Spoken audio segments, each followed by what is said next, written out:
منيب. قال الله تعالى في القرآن المجيد: إن الله وملائكته يصلون على النبي يا أيها الذين آمنوا صلوا عليه وسلموا تسليما. يا رب صل وسلم على محمد وآله وصحبه أجمعين، خصوصا على أفضل البشر بعد الأنبياء بالتحقيق أمير المؤمنين أبي بكر الصديق، وعلى الناطق بالصدق والصواب أمير المؤمنين عمر بن الخطاب، وعلى كامل الحياء والإيمان أمير المؤمنين عثمان بن عفان، وعلى غالب كل غالب أمير المؤمنين علي بن أبي طالب، وعلى الإمامين الهمامين السعيدين الشهيدين أبي محمد الحسن وأبي عبد الله الحسين، وعلى أمهما سيدة النساء فاطمة الزهراء، وعلى أبنائه الشريفين المطهرين من الأدناس الحمزة والعباس، وعلى الستة الباقية من الأشرة المبشرة، وسائر الصحابة والتابعين رضوان الله تعالى عليهم أجمعين. اللهم اغفر للعباس وولده مغفرة ظاهرة وباطنة لا تغادر ذنبا. الله في أصحابي لا تتخذوا غرضا من بعدي، فمن أحبهم فبحب أحبهم، ومن أبغضهم فببغض أبغضهم، وخير أمتي قرني ثم الذين يلونهم ثم الذين يلونهم. اللهم أيد الإسلام وأنصاره، وأذل الشرك وأشراره. بارك الله لنا ولكم في القرآن العظيم، ونفعنا وإياكم بالآيات والذكر الحكيم. إنه تعالى جواد كريم ملك بر رؤوف رحيم.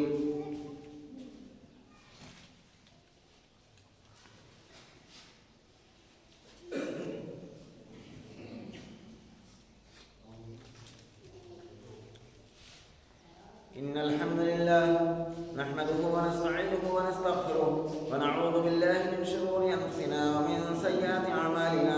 من يهده الله فلا مضل له، ومن يضلل فلا هادي له. وأشهد أن لا إله إلا الله وحده لا شريك له، وأشهد أن محمدا عبده ورسوله. أما بعد، قال الله تعالى في موازين آخر: محمد رسول الله والذين معه أشداء على الكفار رحماء بينهم تراهم ركعا سجدا يبتغون فضلا من الله ورضوانا، سيماهم في وجوههم من أثر السجود، ذلك مثلهم في التوراة ومثلهم في الإنجيل، كزرع أخرج شطأه فآزره فاستغلظ فاستوى على سوقه يعجب الضراء ليغيظ بهم الكفار. وعد الله الذين آمنوا وعملوا الصالحات منهم مغفرة وأجرا عظيما. ہر قسم کی حمد و ثنا، تعریف و توصیف بڑائی اور کبریائی لائق اور زیبا ہے صلی اللہ رب العالمین کے لیے، جو ہم سب کے خالق و مالک ہے۔ درود و سلام کے بیش بہا نذرانے ذات مقدسہ مطہرہ پر، جو ہم سب کے بیچ رشد و ہدایت بنا کر کے بھیجے گئے، جن کا نام نامی اسم گرامی احمد مجتبیٰ محمد مصطفیٰ صلی اللہ علیہ وسلم۔ میرے بھائی اور بزرگوں، آپ سبھی جانتے ہیں کہ میں نے پچھلے خطبہ جمعہ میں سورہ فتح کی یہ آخری آیت کی تشریح کرنے کی کوشش کی تھی، لیکن وقت کم ہونے کے باعث 2-3 لفظوں کی میں تشریح کر سکا تھا مختصر انداز میں، اور بقیہ کے الفاظ کو چھوڑنا پڑا۔ آج میں کوشش کروں گا کہ بقیہ کے اس آیت کریمہ کے جو الفاظ ہیں ان کی مختصر سی وضاحت آپ حضرات کے سامنے رکھنے کی کوشش کروں۔ یہ سورہ فتح کی یہ سورہ نمبر ہے 48 اور آیت آخری آیت ہے، 29 آیتیں ہیں اس میں، جس میں کہ آخری آیت کریمہ ہے سورہ فتح کی۔ اس کے اندر اللہ رب العالمین نے فرمایا کہ محمد رسول اللہ، محمد صلی اللہ علیہ وسلم اللہ کے رسول ہیں۔ اس بات کو مانے بغیر آدمی چاہے کچھ بھی کر لے، کتنے بھی حد تک کہ اللہ رب العالمین نے فرمایا کہ والذین معہ، جو ان کے ساتھ ہیں لیکن اس بات کی گواہی کے ساتھ کہ یہ مانتے ہیں کہ محمد اللہ کے رسول ہیں، اس بات کی گواہی کے ساتھ۔ ورنہ ایسے لوگ بھی ساتھ تھے شروع میں رسول اللہ صلی اللہ علیہ وسلم کے، جو ایمان نہیں لائے، تو ان کے بارے میں اللہ رب العالمین نے اس فضیلت کو نہیں بیان فرمایا، بلکہ فرمایا کہ محمد رسول اللہ، جو اس بات کو مان لے کہ محمد اللہ کے رسول ہیں، والذین معہ، اور جو لوگ اس کو ماننے کے بعد ان کے ساتھ ہیں، اور اشداء علی الکفار رحماء بینہم، یہاں تک کہ میں نے اس آیت کی تشریح پچھلے خطبہ جمعہ میں کی تھی۔ اشداء علی الکفار صحابہ کرام کے محمد رسول اللہ کے ساتھیوں کی سب سے پہلی صفت یہ ہے کہ اشداء علی الکفار، وہ کافروں کے مقابلے میں سخت ہوتے ہیں، انکار کرنے والوں کے مقابلے میں سخت ہوتے ہیں۔ اس کی مثال میں نے پچھلے خطبے میں 2-3 مثالیں بیان کی تھیں کہ جب موقع آیا تو رسول اللہ صلی اللہ علیہ وسلم کی طرف اگر باپ ہے، بیٹا کافروں کی طرف ہے، بیٹا محمد رسول اللہ کی طرف ہے، باپ کافروں کی طرف ہے، تو ایک دوسرے کی گردنیں اڑا دی ہیں، ایک دوسرے کی گردنیں کاٹ دی ہیں کفر کے مقابلے میں۔ اتنا زیادہ سخت تھے صحابہ کرام محمد رسول اللہ کے ساتھی۔ والذین معه اشداء علی الکفار رحماء بینہم، آپس میں ایک دوسرے پر اتنے مہربان تھے۔ اس تعلق سے میں نے کئی مثالیں پچھلے خطبے میں بیان کی تھی، آج بھی کوشش کروں گا کہ اس کے 1-2 مثالیں آپ حضرات کے سامنے رکھنے کی کوشش کروں، اور قبل اس کے کہ میں اس کی وضاحت کروں آئیے پوری آیت کریمہ کو سمجھ لیتے ہیں۔ رحماء بینہم تراہم رکعا سجدا، یہ محمد رسول اللہ کے ساتھیوں کی یہ ایک خوبی ہے کہ آپ دیکھیں گے کہ کبھی وہ رکوع کر رہے ہیں تو کبھی سجدہ کر رہے ہیں، یعنی نماز کی پابندی کرتے ہیں۔ اور نماز کی پابندی اس طرح سے کی صحابہ کرام نے کہ رسول اللہ صلی اللہ علیہ وسلم کی دنیا سے تشریف لے جانے کے بعد بھی حضرت عمر بن خطاب رضی اللہ تعالیٰ عنہ فجر کی نماز پڑھا رہے ہیں، اور وہی صف میں کھڑا ایک منافق اور مجوسی فیروز عرف ابو لولو اس کا نام تھا، اسی نماز میں سے نکل کر حضرت عمر بن خطاب کے خنجر مارتا ہے اور 2-3 مرتبہ حملہ کرتا ہے۔ حضرت عمر رضی اللہ عنہ نماز پڑھانے کے دوران ہی گر جاتے ہیں مصلی پر۔ صحابہ اور لوگوں نے جب پکڑنے کی کوشش کی تو اس نے 6 آدمیوں کو اور قتل کر دیا اور کئی زخمی ہوئے، اس کے باوجود بھی نماز چلتی رہی۔ حضرت عبد الرحمن بن عوف رضی اللہ تعالیٰ عنہ کو لوگوں نے فوراً آگے کیا مصلی پر، اور پیچھے کے لوگ سمجھ بھی نہیں پائے اور نماز جاری رہی۔ یہ صحابہ کی نماز ہے کہ امیر المومنین کا قتل ہو گیا ہے، امیر المومنین شہید ہوئے ہیں، اور بقیہ 6 اور لوگوں کو قتل کر دیا گیا ہے، لیکن اس کے باوجود نماز پوری کرنے کے بعد ہی کوئی مسئلے کو طے پایا گیا، نماز جاری رکھا صحابہ کرام۔ یہ صحابہ کرام کے اندر نماز کی عظمت تھی۔ تراہم رکعا سجدا یبتغون فضلا من اللہ ورضوانا، محمد رسول اللہ کے ساتھیوں کی یہ پہچان ہوتی تھی کہ وہ ہر وقت اللہ کی رضا کی جستجو میں رہتے تھے، اللہ کی رضا کی تلاش میں رہتے تھے۔ کون ایسا کام کروں جس سے اللہ راضی ہو جائے؟ آج آدمی کسی غریب پر 10 روپے خرچ کرتا ہے، 100 روپے خرچ کرتا ہے، تو اس کی نیت اللہ کو راضی کرنا نہیں ہوتا، بلکہ یہ اس کی نیت یہ ہوتی ہے کہ کیسے یہ شخص ہم سے خوش ہو جائے، مجھ کو سلام کرنا شروع کر دے، مجھ کو دیکھ کر کرسیاں چھوڑ دے۔ یہ تمنائیں ہوتی ہیں میرے بھائیو، اگر اس طریقے کا عمل ہے تو اللہ کے دربار میں اس کا کوئی نتیجہ نہیں ہے، اس کا کوئی معاملہ نہیں ہے، نہ کوئی اس کا انعام ہے، بلکہ اس کے بدلے میں جہنم ہے۔ یہ اللہ کی رضا کے لیے کرنے کے بجائے۔ اور اسی طریقے سے ہر موقع پر اللہ کی رضا کیا ہے؟ جنگ کا اعلان ہوا تو صحابہ نے اپنی جانوں کی پرواہ کیے بغیر نکل گئے، اپنی بیویوں کی پرواہ کیے بغیر، اپنے بچوں کی پرواہ کیے بغیر کہ بچے یتیم ہو جائیں گے، عورتیں بیوہ ہو جائیں گی، ان کا کیا حال ہوگا۔ سوچا کہ اللہ کا حکم یہی ہے کہ اس وقت ہم اپنی جان کو لے کر نکلے۔ صحابہ جان کو لے کر نکلتے ہیں، ہر وقت اللہ کی رضا کی جستجو میں، اللہ کی رضا کی تلاش میں رہتے ہیں۔ پتہ چلا مکہ مکرمہ چھوڑ کر مدینہ منورہ چلے جاؤ، اپنے تمام آبا اور اجداد کی جائیدادوں کو، زمینوں کو، باغات کو، اپنے کاروبار کو، اپنے بزنس کو چھوڑ کر رسول اللہ صلی اللہ علیہ وسلم کے ساتھ مدینہ منورہ روانہ ہوئے۔ اس کی مثال میں نے پچھلے خطبے میں کئی طریقے سے مختصر انداز میں بیان کی۔ اور ہر وقت صحابہ اپنے اللہ کی رضا کی جستجو میں رہتے تھے، کون ایسا عمل کیا جائے اور کس غریب کیا دوا علاج کرائی جائے، کس غریب پر اپنا مال خرچ کیا جائے، کہیں مسجد پر اپنا مال خرچ کیا جائے، مدرسے پر اپنا مال خرچ کیا جائے، کیسے اللہ راضی ہو جائے۔ تو فرمایا کہ یبتغون فضلا من اللہ ورضوانا، محمد رسول اللہ کے ساتھی ہر وقت اللہ کی رضا کی جستجو میں رہتے تھے کہ اللہ کیسے راضی ہو جائے۔ سیماہم فی وجوہہم من اثر السجود، ان کے چہروں پر ان کے سجدہ کرنے کے آثار نمایاں ہوتے ہیں۔ بعض لوگوں نے اس کا غلط رزلٹ نکال لیا اور کہتے ہیں جس کی پیشانی پر نماز کا کھٹا پڑ جائے یہ ہے سیماہم فی وجوہہم من اثر السجود۔ حالانکہ ایک عربی کا طالب علم جو پہلے درجے میں عربی گرامر پڑھ رہا ہو اسے یہ پتہ ہے وجوہہم کا مطلب پیشانی نہیں ہوتی۔ وجوہہم کا معنی ہوتا ہے چہرہ عربی ذرا سے بھی آدمی جانتا ہے تو اسے پتہ چل جائے گا کہ وجوہ کہتے ہیں چہرے.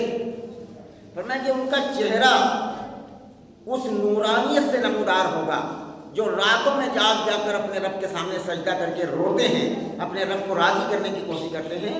یہ ان کے چہروں پر سجدہ کرنے کے آثار نمایاں ہوں گے. اسی وجہ سے قیامت کے دن ہم سب کے آقا جناب محمد رسول اللہ صلی اللہ علیہ وسلم پہچانیں گے اپنے امتیوں کو, حوض کوثر پر پہچانیں گے اور بلا کر اپنے ہاتھ مبارک سے لوگوں کو پانی پلائیں گے. اس کے پینے کے بعد پھر کبھی پیاس نہیں لگے گی. وہ حوض کا انا اعطیناک الکوثر, اللہ نے فرمایا کہ اے نبی ہم نے تم کو کوثر عطا کیا. اور فرمایا کہ سیماہم فی وجوہہم من اثر السجود, اور یہ رسول اللہ صلی اللہ علیہ وسلم کے ساتھیوں کے اوصاف, ان کی پہچان, ان کی شناخت. فرمایا کہ مثلہم فی التوراۃ و مثلہم فی الانجیل, موسیٰ علیہ السلام پر اترنے والی تورات کے اندر بھی اس کو اللہ رب العالمین نے قرآن سے پہلے بیان کیا. ابھی رسول اللہ صلی اللہ علیہ وسلم کے ساتھی دنیا میں آئے نہیں ہیں, لیکن ان کی پہچان, ان کی شناخت اللہ نے موسیٰ پر اترنے والی کتاب کے اندر بیان کیا. ذالک مثلہم فی التوراۃ, موسیٰ پر اترنے والی تورات کے اندر بیان کیا. ومثلہم فی الانجیل, عیسیٰ علیہ السلام پر اترنے والی انجیل میں اللہ رب العالمین نے محمد رسول اللہ کے ساتھیوں کے اوصاف کو بیان کیا کہ آخری پیغمبر, آخری رسول جب آئے گا اس کے ساتھی اس طرح کے ہوں گے, ان کی صفات کو بیان کرنا ہے. كزرع أخرج شطأه فآزره فاستغلظ فاستوى على سوقه يعجب الزراع ليغيظ بهم الكفار. اور فرمایا کہ ان کی مثال اس کھیتی کی ہے جس نے اپنا اخوا نکالا. جیسے کہ ایک کسان زمین میں کوئی بیج ڈالتا ہے اور جب وہ اخوا نکالتا ہے اور اس کے بعد پھر اسے مضبوط کیا اور موٹا کیا, پھر اپنے تنے پر سیدھا کھڑا ہو جاتا ہے وہ پودا. اور کسانوں کو یہ بہت اچھا لگتا ہے, کسانوں کو بہت خوشگوار لگتا ہے. ایک کسان جب اپنے کھیت میں بیج ڈالتا ہے, دیکھیے اس میں کھیتی کا ذکر بھی اللہ کی کتاب کے اندر ہے, قرآن مجید کے اندر کھیتی کا بھی ذکر ہے. ہر چیز قرآن کے اندر میں کہا کرتا ہوں کہ کوئی چیز ایسی نہیں ہے کہ جس کو ذکر نہ کیا گیا ہو. فرمایا کہ وہ جب سیدھا کھڑا ہو جاتا ہے, مثال کے طور پر دھان اور گیہوں جب بویا جاتا ہے, جب اخوا نکلتا ہے, کسان اپنے کھیت کی میڑ پر جا کر دیکھ کر مسکراتا ہے کہ میرے کھیت میں نے جو بیج ڈالا تھا وہ جم رہا. اور اس کے بعد جب وہ موٹا پڑتا ہے اور پھر اپنے تنے پر سیدھا کھڑا ہو جاتا ہے اپنی پوری اوقات پر, تو کسانوں کو دیکھ کر وہ لہلہاتی ہوئی وہ فصل دیکھ کر کسان کا دل خوش ہو جاتا ہے. اللہ نے مثال بیان کی. کسان جانتے ہو اس آیت سے مراد کون ہے؟ کسان ہے ہم سب کے آقا جناب محمد رسول اللہ صلی اللہ علیہ وسلم نے جب دیکھا کہ 313 جنگ بدر کے موقع پر کھڑے ہوئے 1000 کے لشکر کے سامنے نہتھا اپنی جسم و جان کو لے کر اللہ کی رضا کے لیے کھڑے ہوئے ہیں. رسول اللہ صلی اللہ علیہ وسلم نے دیکھا یہ اخوا ہے مذہب اسلام کا, یہ اخوا ہے جو نکل رہا ہے, ابھی مضبوط نہیں پڑا ہے. جنگ احد میں اور زیادہ مضبوط پڑا. پھر اس کے بعد جب مکہ فتح ہوا ہے اور پورا سیلاب ذوق در ذوق لوگوں نے اسلام قبول کیا, رسول اللہ صلی اللہ علیہ وسلم کا دل باغ ہوا کہ اب اللہ کا دین منظر عام پر آ رہا ہے, یہ دیکھ کر. اور اللہ رب العالمین نے وہیں پر وعدہ کیا, فرمایا کہ وعد اللہ الذین آمنوا وعملوا الصالحات منهم مغفرۃ واجر عظیما. اللہ کا وعدہ ہے ان تمام لوگوں سے جو ایمان لائے اور نیک اعمال کیے, ان کے لیے مغفرت کا, بخشش کا, جنت کا وعدہ ہے اور اجر عظیم کا وعدہ ہے اللہ. تو یہ پوری آیت کریمہ کی مختصر میں نے اس کا ترجمہ حضرات کے سامنے رکھنے کی کوشش کی ہے. اور میرے بھائیوں اور بزرگوں, اللہ کے حبیب رحمت عالم صلی اللہ علیہ وسلم نے بہت تفصیل سے ان باتوں کو سمجھانے کی کوشش کی. چنانچہ ابو داؤد کے اندر حدیث نمبر 585 پر عمرو بن سلمہ رضی اللہ تعالیٰ عنہ کا واقعہ موجود ہے, صحیح سند کے ساتھ میں یہ روایت موجود ہے ابو داؤد کے اندر. فرمایا کہ عمرو بن سلمہ 11 سال کے تھے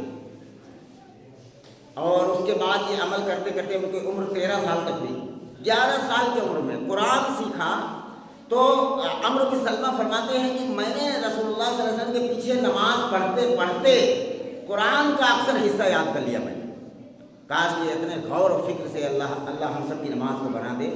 امام قرات کر رہا ہے, مقتدی حافظ قرآن بن رہا, اور پھر کیسا امام اور کیسے مقتدی, امام محمد رسول اللہ جیسا اب یاد کرنے والے عمرو بن سلمہ رضی اللہ تعالیٰ عنہ، سلمہ ان کی والدہ کا نام۔ عمرو بن سلمہ فرماتے ہیں کہ اکثر قرآن کی صورتوں کو میں نے رسول اللہ صلی اللہ علیہ وسلم کے پیچھے یاد کیا، اس کے بعد اپنے علاقے میں لوگوں کو جب مجھے قرآن یاد ہوا تو لوگوں نے مجھے امام بنایا۔ اچھا، یہ باطل مسائل ہیں جو لوگ بیان کرتے ہیں کہ نابالغ کی امامت درست نہیں ہے اور یہ اتنی عمر میں بالغ ہوتا ہے۔ جب بچہ قرآن کا حصہ یاد کر لے اور قرآن اچھا پڑھنا آ جائے تو ہر عمر میں اس کو امام بنایا جا سکتا ہے، کوئی مسئلہ نہیں ہے شریعت کے اندر، یہ سب باطل اور جھوٹ ہے۔ اگر بچہ جب قرآن ظاہر ہے اتنی عمر میں وہ صحیح قرآن پڑھنا سیکھے گا جتنی عمر میں اس کو رکوع اور سجدے کا صحیح علم ہو جائے گا کہ میرا رکوع کیا ہے، سجدہ کیا ہے، تبھی وہ قرآن اچھا پڑھ پائے۔ ظاہر ہے رسول اللہ صلی اللہ علیہ وسلم نے ان کو امام بنایا، اور جب امام بنے تو عورتیں بھی اس امام کے پیچھے نماز پڑھتی تھیں۔ اب میرے بھائیو الحمدللہ یہ کوشش کے باوجود کسی حد تک یہ چیز اب زندہ ہو رہی ہے دوبارہ۔ مذہب اسلام کے اندر ہمیشہ عورتوں کو ساتھ رکھا گیا ہے۔ رسول اللہ صلی اللہ علیہ وسلم نے پوری عمر میں کبھی عیدین کی نماز ایسی نہیں پڑھی جس میں عورتیں شریک رہیں۔ اور یہاں عمرو بن سلمہ فرماتے ہیں کہ ہر نماز میں عورتیں پیچھے ہوتی، یہ بناوٹی بنا دیا گیا۔ آج مثال کے طور پر جب تک کہ انتظام نہیں تھا، لوگوں کو شکایت تھی کہ اگر مسجد میں ایسا انتظام ہوتا تو عورتیں بھی جاتی۔ اب جب انتظام ہو گیا ہے تو لوگوں میں کیا تردد ہے؟ اپنے گھر کی ہر آدمی کو اپنے گھر کی عورتوں کو لانا چاہیے، مسجد سے جوڑو تاکہ ان کے اندر دین آئے۔ میں امام کا خطبہ سنے تو ان کو وہ دین سمجھیں کہ ہمارے شوہر کا کیا حقوق ہے، ساس سسر کے کیا حقوق ہے، گھر میں رہنے والوں کے کیا حقوق ہیں۔ جب مسجد سے جوڑا جائے گا تب انہیں پتہ چلے گا۔ ہم یہ خالی ڈرامہ کرتے پھرتے ہیں، ڈھنڈورا پیٹتے پھرتے ہیں کہ خاص کر وہ لوگ جو اپنے آپ کو اہل حدیث کہتے ہیں وہ لوگ زیادہ اس کا ڈھنڈورا پیٹتے ہیں کہ رسول اللہ صلی اللہ علیہ وسلم نے کہا کہ عورتوں کو مسجد میں آنے سے مت روکو، اور یہ تمام مسلک والے لوگ روکتے ہیں، تو روکتے تو ہم بھی ہیں۔ اس لیے کہ اگر ہم مسجد میں انتظام ہونے کے باوجود اگر ہم اپنے گھر کی عورتوں کو مسجد میں نہیں لاتے تو ہم بھی تو روکنے والے ہیں۔ میرے بھائیوں، اپنے گھر کی عورتوں کو پابندی کے ساتھ مسجد میں لانے کی کوشش کرو، جمعہ کے دن خاص۔ عام طور پر رسول اللہ صلی اللہ علیہ وسلم نے عورتوں کو اجازت دی ہے کہ 5 وقتہ کی نماز اگر بہتر ہے وہ گھر کے اندر پڑھ لے، لیکن اگر آنا چاہیں تو مت روکو۔ لیکن جمعہ اور عیدین کی نماز میں جہاں خطبہ دیا جاتا ہو وہاں عورتوں کو آنا، اور میرے بھائیوں آدمی بڑے باریک مسائل نکالتا ہے جب اس کے مطلب کی بات نہیں ہوتی۔ عورتیں بازار جاتی ہیں، عورتیں میلے ٹھیلے میں جاتی ہیں جہاں غیر مرد دیکھ کر انہیں نہ جانے کتنے دھکے مکے سہ کر آتی ہیں، اور مسجد میں اتنا بہترین انتظام کیا گیا۔ آپ دیکھیں کہ پورا مجمع کوشش کرے اس شیشے کے اس پار اس کی نگاہ نہیں لگے کہ کسی عورت کو دیکھ سکے۔ اتنا معقول انتظام کرنے کے باوجود آدمی کہتا ہے کہ مسجد میں عورتیں، ارے بازار میں جاتی ہیں، میلے ٹھیلے میں جاتی ہیں، تو عورتیں مسجد میں کیوں نہیں آ سکتی جہاں سے دین سیکھنا ہے، جہاں سے ان کے اندر دین آنا۔ پوری زندگی ایک عورت مر جاتی ہے، کبھی پوری عمر اسے جمعے کی نماز نصیب نہیں ہوتی۔ یہ ظلم ہے، سراپا ظلم ہے۔ میرے بھائیوں، جو عورت بازار جا سکتی ہے، میلے ٹھیلوں میں جا سکتی ہے، مارکیٹ میں جا سکتی ہے، ڈاکٹروں کے پاس جا سکتی ہے، جینس ڈاکٹروں کو دکھا سکتی ہے، اپنا علاج کروا سکتی ہے، وہ عورت مسجد میں کیوں نہیں آ سکتی؟ کس نے روکا ہے؟ رسول اللہ صلی اللہ علیہ وسلم نے کہا کہ اللہ کی بندیوں کو اللہ کی مسجدوں سے آنے سے مت روکو۔ عمرو بن سلمہ رضی اللہ تعالیٰ عنہ بیان کرتے ہیں کہ عورتیں بھی میرے پیچھے نماز پڑھتی تھیں، اور یہاں تک یہ کہ اس وقت تنگی یہ تھی کہ کپڑے اتنے کم تھے عمرو بن سلمہ کے کہ جب وہ سجدے گئے تو ان کا پیچھے کا حصہ، سرین کا کچھ حصہ کھل گیا۔ چادر لپیٹ کر بیچارے نماز پڑھاتے تھے۔ وہ دور اس طرح کا نہیں تھا کہ کپڑے بہت افراد ہوتے اور اس طرح کے جھبے کبے ہوتے، بلکہ ایک چادر ہی لپیٹ کر آدمی اپنی زندگی گزار لیتا تھا۔ عمرو بن سلمہ چادر چھوٹی تھی، اسی وجہ سے بچپنا تھا اور نماز پڑھا لیتے، اور جب سجدے میں گئے تو پیچھے کا حصہ کھل گیا۔ ایک عورت اپنے ادب کے لہجے میں ٹوکتی ہے اپنے گھر کے آدمیوں کو، ارے بھائی اپنے امام صاحب کا، اپنے امام صاحب کے سرین تو ڈھک دو، پیچھے کا حصہ تو ڈھک دو، یہ کیا ہے؟ اور عمرو بن سلمہ رضی اللہ عنہ فرماتے پھر ایک قافلہ آیا یمن سے، اور اس نے مجھے قمیص لا کر دی، جو بڑی لمبی قمیص تھی، جیسے اس طرح کا جھبا جو پورا سطر بند ہو جاتا۔ تو عمرو بن سلمہ فرماتے ہیں کہ مجھے پوری زندگی میں اتنی خوشی نہیں ہوئی جتنا وہ قمیص مجھے ملی تو اتنی زیادہ مجھے خوشی ہوئی کہ اب میرا پورا بدن ڈھک جائے گا۔ میرے بھائیوں، تو اس طرح کے صحابہ اس طرح کے تھے، اس طرح کی زندگی گزارتے تھے۔ دوسری چیز یہ ہے کہ ام سلیم رضی اللہ تعالیٰ عنہ ان کا دیکھیے صبر مشہور ہے، حدیث کی کتابوں کا جو مطالعہ کرتے ہیں وہ اچھی طرح جانتے ہیں، ان کا صبر مشہور ہے۔ حضرت ام سلیم رضی اللہ تعالیٰ عنہ کا کئی واقعات ہیں بخاری شریف کے اندر، اور صحیح مسلم کے اندر حدیث نمبر 2404 نمبر پر یہ روایت موجود ہے، اور اسی طرح بخاری کے اندر بھی موجود ہے۔ ام سلیم رضی اللہ تعالیٰ عنہ کا یہ واقعہ، ان کا شوہر کہیں پردیس گیا ہوا تھا اور وہ آنے ہی والا تھا، اچانک ان کا ایک بیٹا تھا، اس کا انتقال ہو گیا۔ محلے کے اڑوس پڑوس کے لوگ اکٹھا ہوئے اور کہا تمہارے بیٹے کا انتقال ہو گیا، تمہارا شوہر آنے والا ہے باہر کے کاروبار سے۔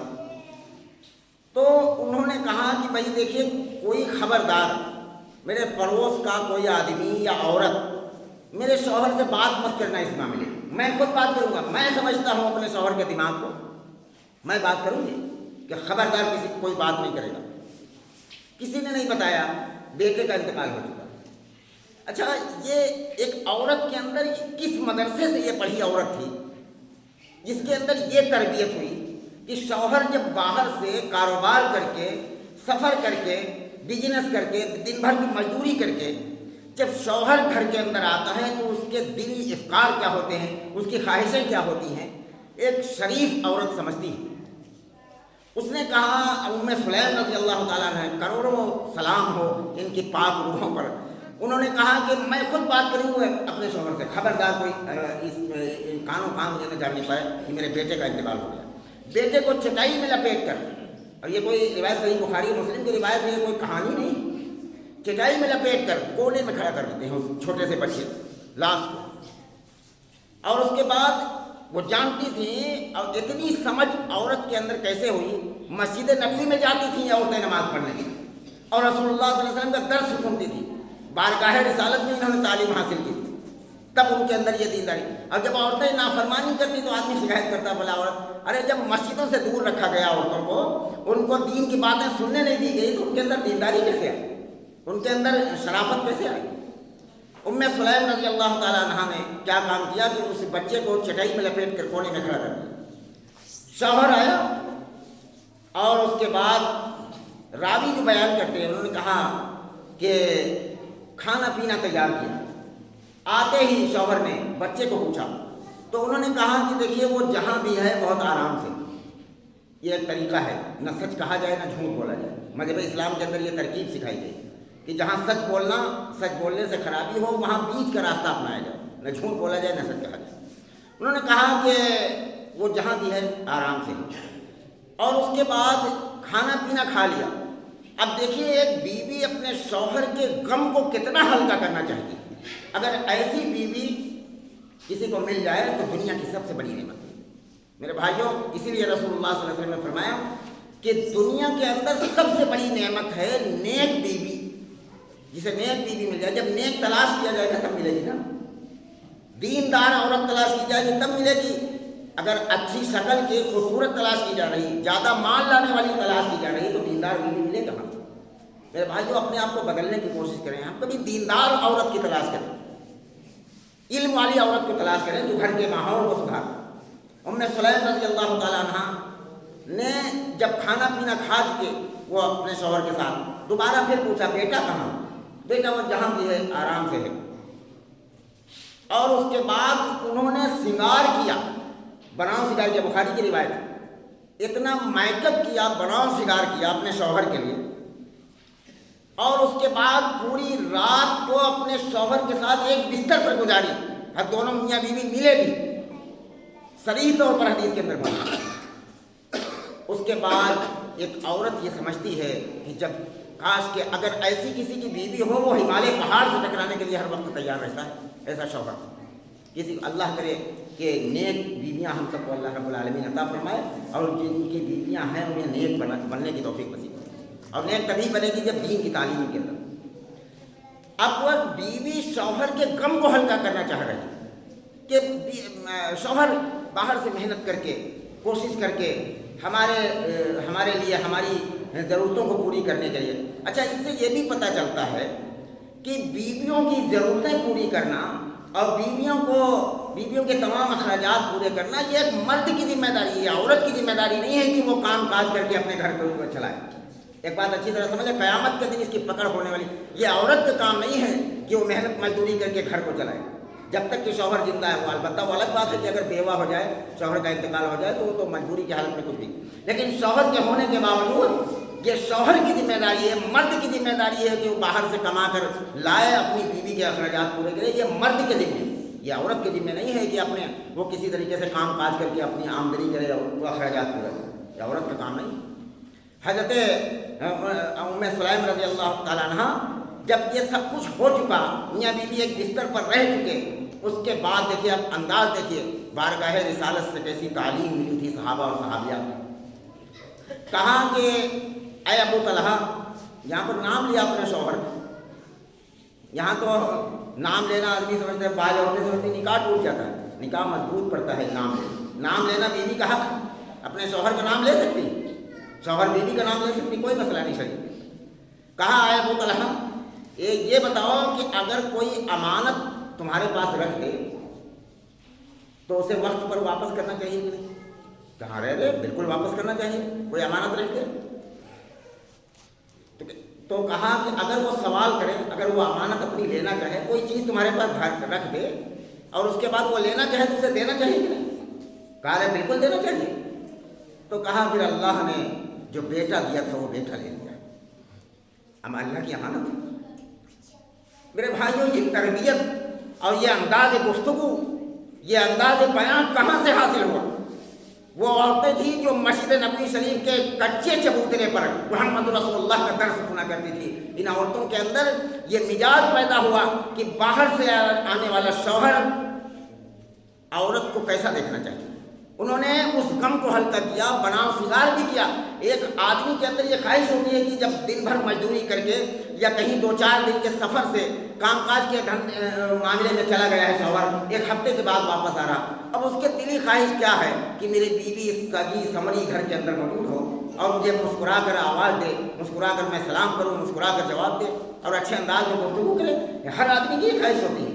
آپ مزاج کو سمجھا ام سلیم رضی اللہ تعالیٰ عنہ نے، اور ایسے گھر جنت بنتے ہیں جن کے اندر یہ تعلیم ہو، محمد رسول اللہ کی تعلیم ہو، ایسے گھر جنت بن جاتے ہیں میرے بھائی۔ انہی کا ایک واقعہ اور بھی ہے، وقت ختم ہو رہا ہے، میں عرض کرتا ہوں کہ ایک مہمان آیا مسجد نبی شریف کے اندر، جہاں تو آدمی مسجد سے اتنی جلدی بھاگتا ہے کہ کہیں ایسا نہ ہو کہ کوئی مسئلے میں پھنسا نہ دیا جائے، کوئی ذمہ داری نہ دے دی جائے، نماز ختم ہونے کا انتظار کرتے رہے، جیسے امام صاحب نے سلام کرا مسجد سے نکل جائے کوئی کسی طریقے سے، اور وہاں صحابہ کرام بیٹھتے تھے کہ کوئی ذمہ داری کوئی کام تو پتہ چلا ان کے شوہر، انہوں نے دیکھا اللہ کے نبی صلی اللہ علیہ وسلم کے پاس ایک مہمان آیا مسجد نبی شریف کے اندر، اور کہا کہ بھائی اس مہمان کو کون اپنا مہمان بناتا ہے آج کے دن؟ ان کے شوہر کھڑے ہوئے، یہ نہیں کہ پہلے بات کر لی جائے کہ پتہ نہیں گھر میں کوئی انتظام ہے یا نہیں، کھڑے ہوئے، دل بڑا ہے، اگرچہ ان کے اندر آمدنی نہیں ہے، زیادہ فراوانی نہیں ہے، زیادہ گھر میں انتظامات نہیں ہیں، دل بڑا فراخ ہے ان کا، کھڑے ہوئے، یا رسول اللہ، لبیک یا رسول اللہ، میں حاضر ہوں اس مہمان کی مہمان نوازی کریں۔ مہمان کو لے کر جاتے ہیں اپنے گھر کے اندر اور سوال کرتے ہیں ام سلیم رضی اللہ تعالیٰ عنہ سے کہ بیوی کھانے کے لیے کچھ ہے؟ رسول اللہ صلی اللہ علیہ وسلم کا مہمان ہے، اللہ کے نبی نے کہا ہے کہ اس کی مہمان نوازی، میں نے وعدہ کیا ہے میں اس کی مہمان نوازی کروں گا۔ ام سلیم نے کہا کہ اے میرے سرتاج، گھر کے اندر کھانا تو کچھ نہیں ہے، بچہ جو چھوٹا ہے اس کے کھانے کے لیے کچھ پڑا ہوا ہے، اس کے سوا تو گھر کے اندر کچھ نہیں۔ کہا چاہے کام کرو، دیکھیے دماغ میں مزاج مل رہا ہے، ایسی بیویاں تلاش کر کے، چاہے بھلے وہ شکل و صورت کی کم اچھی ہو، چاہے بھلے وہ مال لے کر نہ آئے، ایسی لڑکیوں کو تلاش کر کے اپنے لڑکوں کی شادی کرے، ایک مسلمان کی یہ ذمہ داری ہے۔ کہا کہ دونوں کا مزاج مل رہا ہے، یہ نہیں کہ ایک دوسرے کی الگ الگ رائے ہے، میاں بیوی لڑنے لگے مہمان چلا جائے۔ کہا کہ ہاں ٹھیک ہے، بچے کا وہ جو کھانا ہے اسے لے کر آؤ، اور میں تمہیں ایک ترکیب بتاتا ہوں، یہ کہ جب کھانا سامنے آ جائے تو یہ جو چراغ جل رہا ہے، چراغ، اس کو ٹھیک کرنے کے بہانے تم چراغ گل کر دینا۔ اس دور کے اندر چراغ ہی روشنی ہوا کرتی تھی، یہ بلب نہیں ہوا کرتی، چراغ کو گل کر دینا، اور ہم اس کے مہمان کے ساتھ میں یوں ہی ہاتھ چلاتے رہیں گے، منہ چلاتے رہیں گے، مہمان سمجھ جائے کہ میں بھی کھا رہا ہوں، اور اس کے بعد مہمان کا پیٹ بھر جائے۔ یہ واقعہ جب انہوں نے کیا، اسی رات میں رسول اللہ صلی اللہ علیہ وسلم پر آیت کریمہ نازل ہوتی ہے کہ یہ تمہارے دوست نے جو مہمان کے ساتھ یہ معاملہ کیا ہے وَيُؤْثِرُونَ عَلَىٰ أَنفُسِهِمْ وَلَوْ كَانَ بِهِمْ خَصَاصَةٌ، کہ ایسا کام انہوں نے کیا جس کے خود محتاج ہے. ارے کھانے کے خود محتاج ہے آدمی، اس کے گھر کھانے کے نہیں ہے، لیکن محمد رسول اللہ کے مہمان کی وہ مہمان نوازی کرتا ہے. چراغ گل کر کے ہے، چراغ گل کر کے ان لوگوں کو تربیت کہاں سے ملی تھی، ان لوگوں کو تعلیم کہاں سے ملی تھی میرے بھائیوں اور بزرگوں؟ یہ تعلیم بارگاہ رسالت سے ملی تھی. اللہ اس تعلیم کو دوبارہ زندہ فرما دے اس مسلم معاشرے کے اندر. میرے بھائیوں، یہ الگ الگ ٹولیوں میں، الگ الگ فرقوں میں بٹنا اور صحیح تعلیم کو نظر انداز کر دینا، ہر آدمی، ہر فرقے کا عالم صرف انہی اختلافی مسائل کو سلجھانے میں لگا ہوا ہے، انہی پر بات کرنے میں اس کی پوری انرجی خرچ ہو رہی ہے. لیکن صحیح تعلیم مسلمان کے اندر، ایک کلمہ لا الہ الا اللہ محمد رسول اللہ پڑھنے والے کے اندر کیسے آ جائے، اس کی فکر ہونی چاہیے کہ ہم تمام چیزوں کو چھوڑ کر دیکھیں کہ اللہ رب العالمین کا حکم کیا ہے، میرے نبی کا طریقہ کیا ہے، اور نبی کے ساتھیوں نے جس طریقے سے محمد رسول اللہ کی اتباع کی وہ چیز ہمارے اندر کیسے آ جائے. یہ دیکھنا یہ کمال کی بات ہے. شادیاں صحابہ کرام جیسی ہو جائے ہمارے گھروں کے اندر، اور ہمارے گھر کا رہن سہن صحابہ کرام جیسے ہو جائے گا. لیکن میرے بھائیوں، اس کے لیے میں جو کر رہا ہوں کہ بنیاد گھر کی عورت ہے. اگر عورتوں کو مسجدوں سے جوڑا جائے گا، اگر عورتوں کو مسجدوں میں لایا جائے گا، کم سے کم عید کی نماز میں، جمعہ کی نماز میں عورتوں کو مسجدوں کے اندر ضرور لائیں، تاکہ ان کے اندر دین کی تعلیم آئے، ان کے اندر بدلاؤ آئے، انقلاب آئے، تب گھر جنت بنے گا. میرے بھائیوں، صحابیاں ایسے نہیں ہوتے، صحابیاں ہر نماز میں رسول اللہ صلی اللہ علیہ وسلم کے پیچھے نماز پڑھتی تھیں. کتنی احادیث موجود ہے کہ رسول اللہ صلی اللہ علیہ وسلم فجر کی نماز پڑھا کر جب عورتوں کو سلام پھیرتے تھے تو کہہ دیتے تھے کہ بھئی ہم لوگ ذکر کر رہے ہیں لیکن عورتیں سلام پھیرے فوراً نکل جائیں تاکہ بے پردگی نہ ہو. اور عورتیں نکلتی تھیں فجر کی نماز میں. تو حضرت انس بن مالک رضی اللہ تعالیٰ عنہ بیان کرتے ہیں کہ اگر وہ چادر سے منہ نہ ڈھکتی تب بھی ان کا چہرہ نہیں نظر آتا تھا، اتنے اندھیرے میں رسول اللہ صلی اللہ علیہ وسلم اس لیے نماز پڑھا دیتے تھے، فجر کی نماز. تو میرے بھائیوں، ہر دور کے اندر یہ رہا ہے، اور خواہ کا یہ مرفع بنا دیا گیا ہے کہ عورتوں کو روکا گیا تھا. کسی نے روکا تھا؟ رسول اللہ صلی اللہ علیہ وسلم کی حدیث صحیح مسلم کے اندر موجود ہے کہ اللہ کی بندیوں کو اللہ کی مسجدوں سے مت روکو. میرے بھائیوں، مردوں کا اگر مسجد میں آنے کا حق ہے تو عورتوں کا کیوں نہیں حق؟ مسجدیں خالی مردوں کے لیے بنائی جاتی ہیں، عورتوں کے لیے بھی مسجدیں ہوتی ہیں، عورتوں کے لیے تعلیم گاہ ہوتی ہے، عورتوں کی بھی درسگاہ ہوتی ہے. اللہ رب العالمین سے دعا ہے کہ جو باتیں کہیں سنی گئی ہیں اللہ ہم سب کو اس پر عمل کی توفیق عطا فرما دے. یا رب العالمین ہم سب کو جب تک زندہ رکھے اسلام پر، جب موت دیجیے تو ایمان پر خاتمہ نصیب فرما. یا رب العالمین ہم سب کی جائز تمناؤں کو، جائز ضروریاتوں کو پوری فرما دیجیے. یا رب العالمین جن لوگوں نے دعاؤں کے لیے کہا ہے، جن کے گھر کے لوگ بیمار ہیں، ہمارے دوست احباب کچھ بیمار ہیں گھروں میں، اسپتالوں میں، یا رب العالمین سب کو شفا کلی نصیب فرما. یا رب العالمین جب شفا دے دیجیے تو انہیں مکمل ہدایت عطا فرما دیجیے، مکمل دین پر عمل کرنے کی توفیق نصیب فرما. یا رب العالمین ہمارے گھر کی ماں بہنوں کو دین سمجھنے کی اور دین پر عمل کرنے کی توفیق نصیب فرما. دیندار عورتوں سے ہمارے نوجوانوں کو شادی کرنے کی توفیق نصیب فرما. اپنے کرم سے قبول فرما لیجیے. صلی اللہ علیہ وسلم. عباد اللہ رحمکم اللہ، ان اللہ یأمر بالعدل والإحسان وإيتاء ذي القربى وينهى عن الفحشاء والمنکر والبغي یعظکم لعلکم تذکرون. اذکروا اللہ